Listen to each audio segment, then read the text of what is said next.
All right, so we got our character rigged up. We did the parenting along with moving the anchor points so that it'll rotate in the right spots. Now we're going to add in the puppet pin tools. Puppet pin tool, or puppet pins, and the puppet pin tool is going to be up here in your toolbar. It's going to be this last one right here.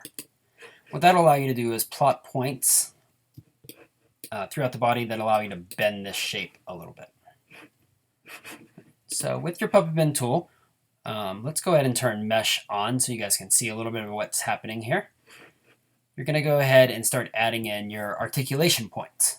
So we're going to start out with the shoulder first, and I'm going to put the shoulder one in the same spot that I put the anchor point for it. Then I'll do an elbow and a wrist one.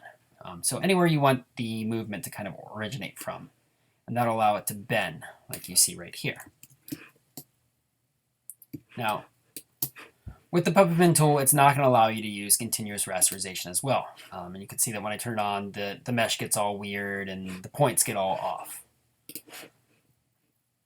So you have to limit yourself to not being able to use continuous rasterization with the puppet pin tool. But what you can see here is what's kind of happening to create this puppet pin tool effect. What's happening is the pins allow it to bend this mesh, and then the mesh itself bends the actual object.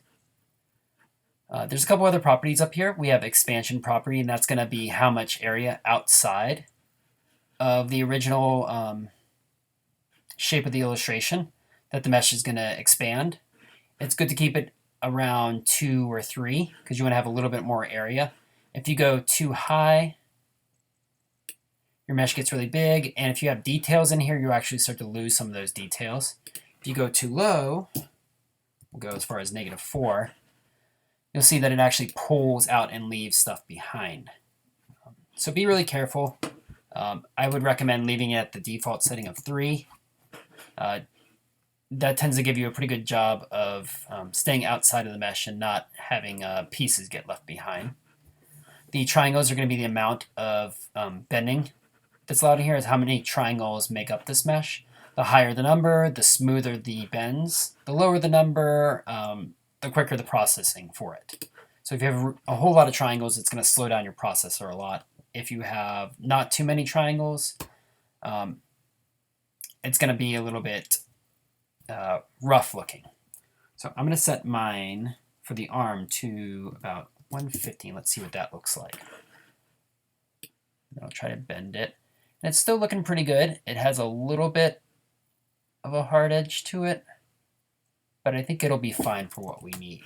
So on the arm, 150 tends to work pretty well. Okay. All right. So now that we've got this figured out, let's go ahead and set up the other arm as well, because it's going to be done in the exact same way. So I'm going to hide my body, and then I'm going to select my back arm layer, and I'll put in the puppet pins for this as well. One around the shoulder, about where we think the elbow is going to be, and about where we think the wrist is going to be.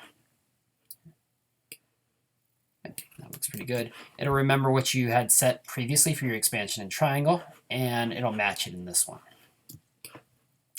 Go ahead and do your legs as well. Start with my front leg. Put one in for the hip, about where you think the knee is going to be, one for the ankle, and I like to put one in for kind of the ball of the foot as well. This gives you a little bit more control when you need to plant the foot on the ground like this. Otherwise, it gets really hard to kind of control how this is going to work, and it's a little rough working with it anyway. We'll do the exact same thing for the rear leg. Hip, knee, ankle, and ball of the foot. And then finally for the body, in case we want to bend it a little bit, select our body layer. We'll put a couple of these in for the body as well. And if you only have 2 in, you're not going to get much bending from it. I'll add one more. And that'll allow me to kind of reshape them a little bit if I need them to bend forward or back. Now keep in mind, this isn't going to be parented like everything else, so if you do this, you're going to have to move the arm either using the position property or by dragging all the puppet pins over.